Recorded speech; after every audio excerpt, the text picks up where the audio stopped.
Cordial saludo. Vamos a realizar entonces la retroalimentación de otro punto de nuestro parcial 2 de máquinas eléctricas, donde tenemos un motor de corriente continua conectado en serie y se alimenta con 220 voltios, absorbe una corriente de 45 amperios, tiene pérdidas en el hierro de 120 vatios, la bobina inductora tiene una impedancia de 0.4 más 0,6 J ohmios y la bobina inducida tiene una impedancia de 0.4 más 2 J ohmios. Las pérdidas mecánicas suman 96 vatios. Y nos piden, realice el circuito eléctrico correspondiente. Realizando el circuito eléctrico, pues prácticamente tenemos el 90% del ejercicio. Calcular la fuerza electromotriz inducida, calcular las pérdidas en el cobre, la potencia eléctrica, obtener el rendimiento del motor y finalmente, si el motor gira a 1800 rpm, calcular el par motor con respecto a la potencia en vatios, que es la potencia eléctrica. Entonces aquí está la pistica para sacar ese punto.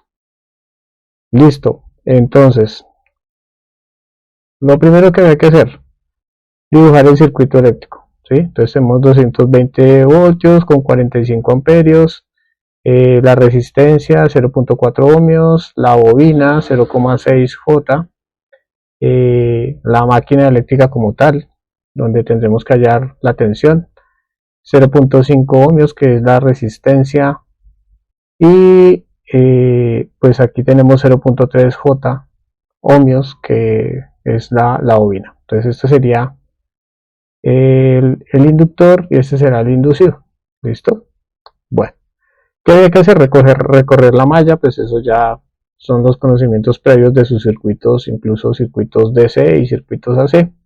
Entonces recorremos la malla que tenemos ahí, pues vamos a hallar la tensión. Entonces aquí será igual eso, a la corriente por la resistencia del inductor más la corriente por la resistencia del inducido más la tensión de la máquina menos los 220 voltios. Los 220 voltios con 0 grados. Y eso lo igualamos a 0.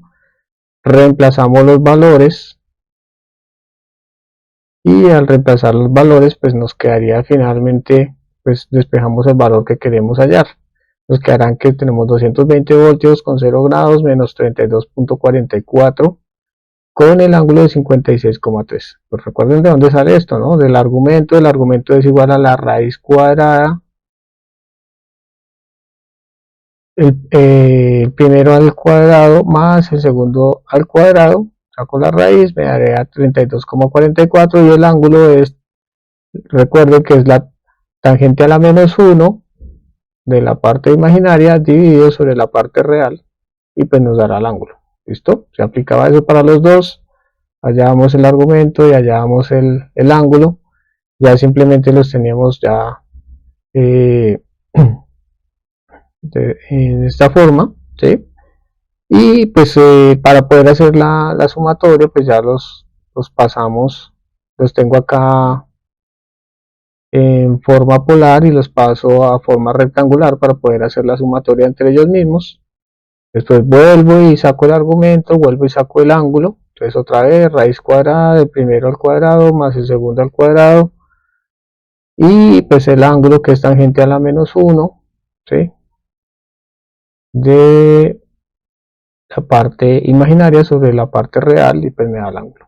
Recuerden que acá también hay que aplicar pues el teorema, ¿no? Entonces acá será el argumento por el coseno, ¿cierto? Del ángulo, ¿sí? Más o menos dependiendo la magnitud.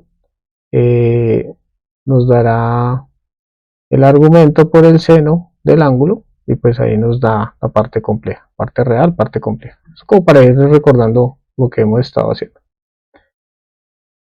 Y ya finalmente hacíamos la resta y hacíamos ya digamos que al hacer la resta, pues teníamos que nos daba 162,76 menos 45 grados, ¿sí? Entonces igual, toca pasarlo a la parte rectangular y hacer la resta y y luego hallar el ángulo. Finalmente calculamos las pérdidas en el cobre, ¿sí? Recordemos que las pérdidas en el cuadro, las pérdidas son la corriente al cuadrado por la resistencia, ¿sí? Simplemente reemplazamos los valores. Recuerden pues la resistencia, ¿cuál resistencia es? Pues la resistencia de todo el circuito. Y pues nos dan unas pérdidas, simplemente a reemplazar los valores, multiplicar y sumar. Las pérdidas nos dan 2577,4 vatios con un ángulo de 45 grados, ¿sí? O 2,57 kilovatios con el ángulo de 45 grados. Algunos lo pusieron así. El rendimiento del motor, pues recuerden que el rendimiento del motor será igual a la potencia efectiva dividido o relacionarlo con la potencia demandada multiplicado por 100, ¿sí? ¿Cuál es esa potencia demandada? Pues será la tensión de entrada por la corriente de entrada, entonces serán 220 voltios por 45 amperios, y la potencia demandada pues nos daría 9900 voltiamperios. Las pérdidas, pues entonces el enunciado nos decía que había unas pérdidas en el cobre, unas pérdidas mecánicas y unas pérdidas en el hierro. Las pérdidas en el cobre son las que nosotros hallamos aquí, 2577,4 vatios, más las pérdidas mecánicas que nos decían que eran de 96 vatios y las pérdidas en el hierro que eran de 120 vatios.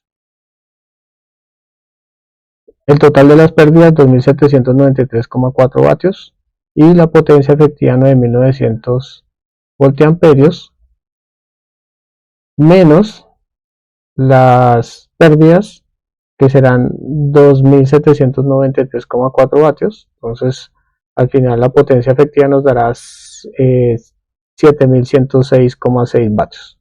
¿Listo?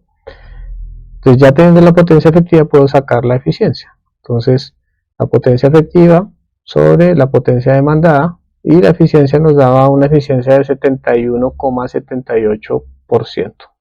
Recuerden que siempre sea esta eficiencia en porcentajes, o algunos pusieron 0,71, pero pues se puede poner de las dos formas, no había problema. Ahora nos piden calcular el torque en el eje del motor a 1800 rpm.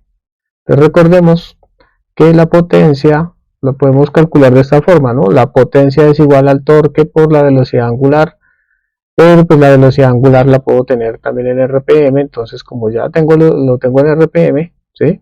O sea, ya está convertida a RPM, pues entonces simplemente despejo. Entonces el torque que voy a tener sería igual a la potencia sobre RPM, y pues la potencia pues será 7106,6 vatios sobre 1800 RPM, y me dará que tengo un torque de 3,94 newton por metro. Ese era todo lo que nos pedían en ese punto. ¿Listo? Recordar que este ejercicio lo hicimos en las sesiones de clase, se dejaron ejercicios para la casa, y pues se ha trabajado bastante. Recuerden que hicimos un repaso de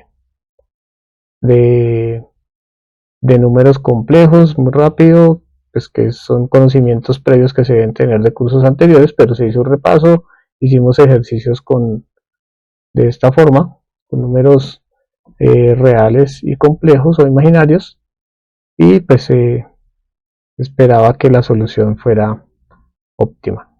¿Listo? Muchas gracias.